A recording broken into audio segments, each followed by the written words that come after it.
How to change display zoom to standard or larger text on iPhone.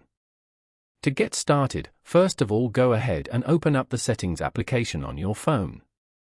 Once you're here, scroll down to find and tap on Display and Brightness.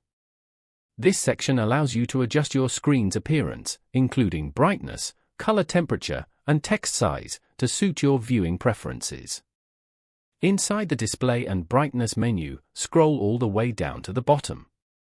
Under the Display section, tap on Display Zoom. Here, you will see two options, default and larger text. The default view shows more content on the screen, while larger text makes controls and text appear larger. Select the larger text option to increase the size of on-screen elements. Then, tap on Done in the top right corner to apply the changes. Following these steps, you can easily change the display zoom to large text on an iPhone.